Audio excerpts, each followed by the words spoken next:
अब इनसे कुछ कहना है, कुछ संदेश सर? मेरा जीवन देश के लिए समर्पित है और चाहे अंदर रहूं या बाहर, देश के लिए काम करना है। मुद्दा यह नहीं कि अरविंद केजरीवाल को रिमांड पर भेजा गया है। मुद्दा क्या, मैं आपको बताता हूं। मुद्दा यह है कि अरविंद केजरीवाल के वकील सुप्रीम कोर्ट जाते हैं और सामने जब देखते हैं कि जस्टिस बेला त्रिवेदी बैठी हुई हैं, तब वो कहते हैं कि हम मजिस्ट्रेट के कोर्ट जाएंगे और वहां पर रिमांड को लेकर कानूनी जद्दोजहद करेंगे। सुप्रीम कोर्ट के प्रति जो अविश्वास है वो शॉकिंग है, कुछ जजेस को लेकर। मैं दोहरा दूं, कुछ जजेस को लेकर। और आज जब बीआरएस नेता कविता को लेकर जिरह हो रही थी और जब कपिल सिब्बल पहुंचे अदालत के सामने, तब बेला त्रिवेदी की अदालत ने कहा कि आप निचली अदालत में जाएं बेल के लिए। क्या आप जानते हैं उस वक्त कपिल सिब्बल ने क्या कहा? कपिल सिब्बल ने कहा कि मिलॉर्ड्स, जब इस दौर का इतिहास लिखा जाएगा ना, तो देश की न्यायपालिका को स्वर्णिम अक्षरों में नहीं लिखा जाएगा। जस्टिस खन्ना और जस्टिस बेला त्रिवेदी के बारे में इतनी बड़ी बात कपिल सिब्बल ने कह दी। मगर आज विपक्ष लगातार कह रहा है कि यह अघोषित आपातकाल है। एक चुने हुए मुख्यमंत्री को इस तरह से हिरासत में ले देना, इस तरह से उनके घर में घुस के उन्हें गिरफ्तार कर लेना, कानूनी कार्रवाई पूरी होने से पहले, सबूत जुटाने से पहले इस तरह से गिरफ्तार कर लेना। कपिल सिब्बल ने यह कहा कि केजरीवाल के खिलाफ एक बहुत बड़ा शून्य है, जीरो है, कुछ नहीं है। मगर आज इंडिया गठबंधन को यह फैसला करना है कि जिस तरह से एक एक करके उसके नेता को जेल में डाला जा रहा है, उन्हें आगे की क्या रणनीति बनानी है। मैं आपको बता दूं, आज अरविंद केजरीवाल के साथ पूरा विपक्ष खड़ा हुआ है। पार्टी के नेता यह तक कह रहे हैं कि उनके परिवार के सदस्यों के साथ विपक्ष के नेताओं को मिलने नहीं दिया जा रहा है। इसकी क्या हकीकत है, कुछ देर बाद। मगर सबसे पहले मैं आपको बतलाना चाहूंगा इस मुद्दे पर क्या कहा तेजस्वी यादव ने आपकी स्क्रीन पर। दिल्ली के मुख्यमंत्री अरविंद केजरीवाल जी की गिरफ्तारी से साफ जाहिर है कि विपक्ष से लोकतांत्रिक तरीके से लड़ने की बजाय बीजेपी जांच एजेंसियों और अन्य संवैधानिक संस्थाओं की आड़ और पुरजोर मदद से चुनाव लड़ना चाहती है। राजनीतिक, लोकतांत्रिक और संवैधानिक नैतिकता एवं मर्यादा को एनडीए सरकार ने तार तार कर देश पर अघोषित आपातकाल थोप दिया है। हम सभी मजबूती से दिल्ली के लोगों की अति लोकप्रिय सरकार के साथ खड़े हैं। जैसा कि हम सब ने पटना और मुंबई में खुलकर ऐलान किया था, हम डरने वाले नहीं हैं। दोस्तों, मैं आपको बतला दूं, अखिलेश यादव भी सामने आए। उन्होंने कहा कि भाजपा झूठे मुकदमों का वर्ल्ड रिकॉर्ड नहीं, ब्रह्मांड रिकॉर्ड बना रही है। बैनर्जी भी अरविंद केजरीवाल के साथ हैं। उनका बयान आपकी स्क्रीन पर। उन्होंने कहा कि मैं अरविंद केजरीवाल की गिरफ्तारी की भर्त्सना करती हूं, आलोचना करती हूं। जो दिल्ली के चुने हुए मुख्यमंत्री हैं, वो आगे कहती हैं कि मैंने उनकी पत्नी श्रीमती सुनीता केजरीवाल से बात की और अपनी ताकत, अपना समर्थन उन्हें जतलाया। यह बहुत ही शर्मनाक है जिस तरह से चुने हुए मुख्यमंत्रियों को लगातार निशाने पर लिया जा रहा है और उन्हें गिरफ्तार किया जा रहा है सीबीआई और ईडी द्वारा। और दूसरी तरफ भाजपा से जुड़े हुए लोग लगातार कानून की धज्जियां उड़ा रहे हैं। यह लोकतंत्र पर एक हमला है। उन्होंने कहा कि हमारा इंडिया गठबंधन चुनाव आयोग से मिलेगा और इस मुद्दे को उठाएगा। उन्होंने कहा कि मैंने डेरेक ओब्रायन और नदीम उल हसन को इस बात के लिए चुना है और वो चुनाव आयोग से मिलने वाले हैं। दोस्तों, पार्टी के नेता गोपाल राय ने एक गंभीर आरोप लगाया है। उनका यह कहना है कि उनके परिवार को नजरबंद किया जा रहा है और किसी को मिलने नहीं दिया जा रहा। सुनिए वो क्या तक मुझे पता है। दोस्तों, मेरी वहां मौजूद रिपोर्टर्स से बात हुई है। उनका यह कहना है कि देखिए, दिल्ली पुलिस या ये कहा जाए जांच एजेंसीज ने वहां पर पूरा पहरा दिया हुआ है। तो वहां मौजूद कुछ रिपोर्टर्स का यह कहना था कि यह जरूरी नहीं है कि हर किसी से मिलने नहीं दिया जा रहा है, यह पूरी तरह से सच ना हो। मगर पूरी तरह से सच क्या है, मैं आपको बताता हूं। किस तरह से आतिशी मरलेना को, जो कि पार्टी की नेता मंत्री हैं, किस तरह से दबोच कर ले जाया जा रहा है। उन्हें भी हिरासत में ले लिया गया है। ये आपके सामने तस्वीरें हैं जो इस बात की बानगी हैं कि उन पर किस तरह से अत्याचार किया जा रहा है, उन्हें उन पर किस तरह से दबिश डाली जा रही है और बाद में उन्हें बस में भर दिया गया। ये तस्वीरें उनकी बानगी हैं।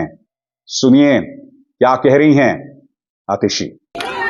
इसी तरह से पार्टी के नेता सौरभ भारद्वाज को भी हिरासत में लिया गया, यानी कि आम आदमी पार्टी के कार्यकर्ता, उनके नेता इस वक्त सड़क पर हैं, क्योंकि इस वक्त पार्टी अपने सबसे गंभीर संकट का सामना कर रही है। उसके तमाम बड़े बड़े नेताओं को जेल में डाल दिया गया है। जिसका मतलब क्या है समझिए दोस्तों, 2 महीने का वक्त नहीं रह गया है।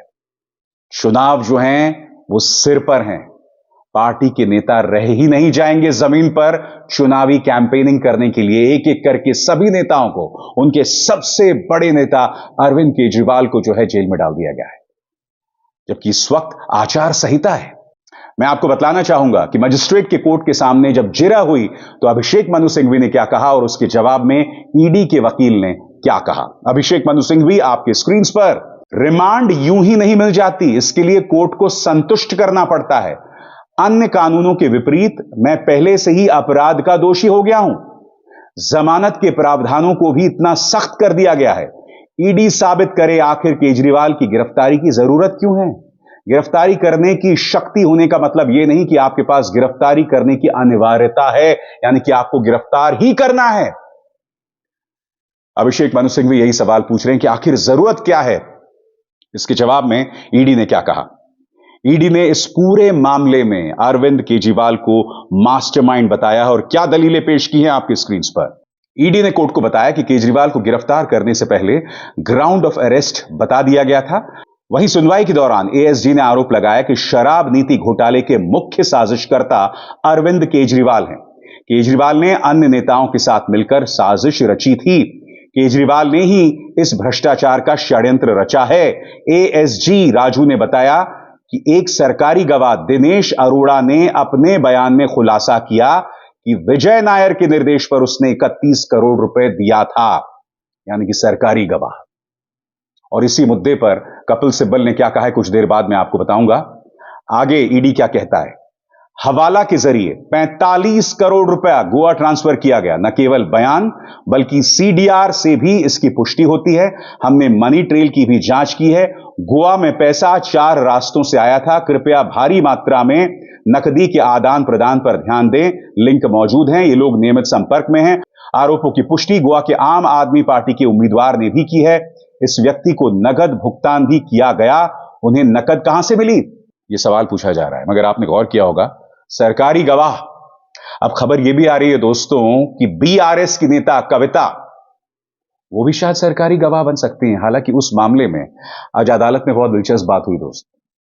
सामने बेला त्रिवेदी थी, जस्टिस खन्ना थे, और जब कविता की बेल को नामंजूर कर दिया सुप्रीम कोर्ट ने कहकर कि आप निचली अदालत में जाएं, तब कपिल सिब्बल ने कहा कि मिलॉर्ड्स, इस दौर का भी इतिहास लिखा जाएगा और जो न्यायपालिका कर रही है ना, उसे स्वर्णिम अक्षरों में नहीं लिखा जाएगा। याद कीजिएगा दोस्तों, इसी मंच पर मैंने आपके सामने कुछ सवाल रखे थे। आर्टिकल 14 में एक लेख आया था जिसे पत्रकार सौरव दास ने लिखा था। इसमें बताया जा रहा है कि जितने भी संवेदनशील केसेस हैं वो जस्टिस बेला त्रिवेदी के पास जाते हैं। राजनीतिक तौर पर संवेदनशील केसेस इन्हीं के पास जाते हैं। कभी कभी रहस्यमय तरीके से कुछ मामलों को इन्हीं की अदालत में डाल दिया जाता है। सौरव दास ने अपनी रिपोर्ट में साफ तौर पर लिखा था कि जिस तरह से बेला त्रिवेदी को अहम केसेस सौंपे जा रहे हैं, जो सुप्रीम कोर्ट के अपने दिशा निर्देश हैं 2017 और 18 के, उनको पलटा जा रहा है। रोस्टर्स को लेकर पलटा जा रहा है। और मास्टर रोस्टर्स कौन है? Chief justice DY Chandrachud. Justice Bela Trivedi के बारे में मैंने आपको इसी मंच पर बताया था कि ये जब नरेंद्र मोदी गुजरात के मुख्यमंत्री हुआ करते थे तो उस वक्त लॉ सेक्रेटरी थी, यानी कि उस वक्त वो प्रधानमंत्री नरेंद्र मोदी से जुड़ी हुई थी।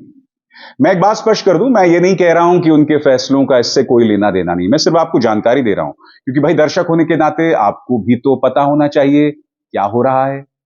आज कटघरे में अदालतें हैं कि आखिर क्या वजह है कि कुछ जजेस के कोर्ट्स के प्रति, उनकी अदालतों के प्रति विश्वास इतना खत्म हो जाता है। क्योंकि याद कीजिए, बेला त्रिवेदी के सामने उमर खालिद का मामला भी आया था और उस दौरान भी कपिल सिब्बल ने मामला जो है विड्रॉ कर लिया था। जजेस को कहा था नहीं नहीं, हम निचली अदालत में मामला ले जा रहे हैं। यह अप्रत्याशित है दोस्तों। आजाद भारत के इतिहास में ऐसा कभी नहीं हुआ।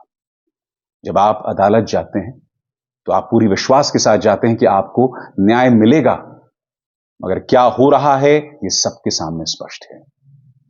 और आज ईडी से भी सवाल, क्या ईडी का कर्तव्य सिर्फ और सिर्फ विपक्षी नेताओं को परेशान करना है? क्या ईडी का कर्तव्य सिर्फ और सिर्फ सत्ताधारी पॉलिटिकल पार्टी के भ्रष्टाचार के मामलों को नजरअंदाज करना है? क्या ईडी का कर्तव्य सिर्फ और सिर्फ उन पत्रकारों को परेशान करना है जो सत्ता से सवाल करते हैं?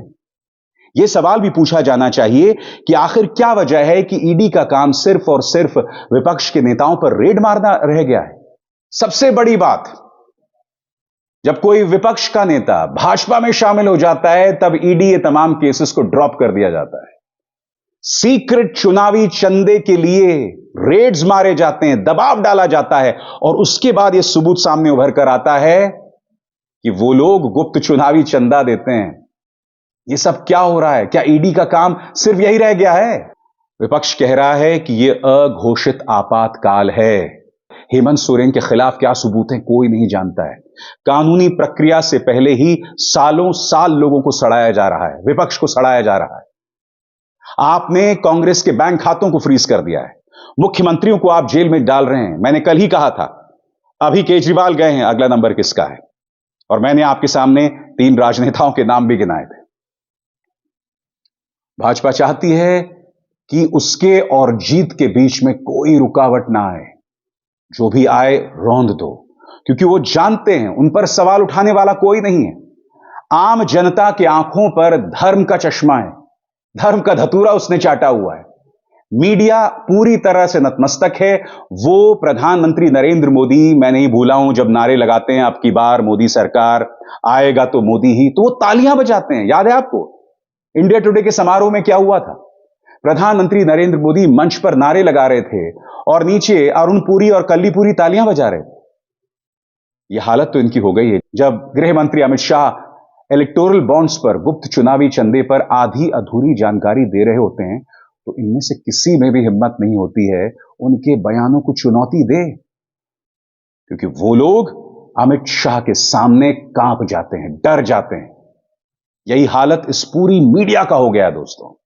और आज ये शख्स दोस्तों, अरविंद केजरीवाल के पुराने साथी अन्ना हजारे, इस आदमी के बारे में इसे एक जमाने में लोगों ने नई सहस्राब्दी का महात्मा बताया था। आज देखिए इसकी क्या दुर्दशा हो गई है। सीक्रेट इलेक्टोरल बॉन्ड्स पर यह पूरी तरह से चुप है और आज केजरीवाल को यह गाली दे रहा है। यह अरविंद केजरीवाल के पुराने साथी। बहरहाल लोकतंत्र शर्मसार हो रहा है, मगर आप सब जानते हैं यह नया इंडिया है, यह संगोल युग है, यह न्यू डेमोक्रेसी है, यह अमृतकाल है। अभिसार शर्मा को दीजिए इजाजत। नमस्कार।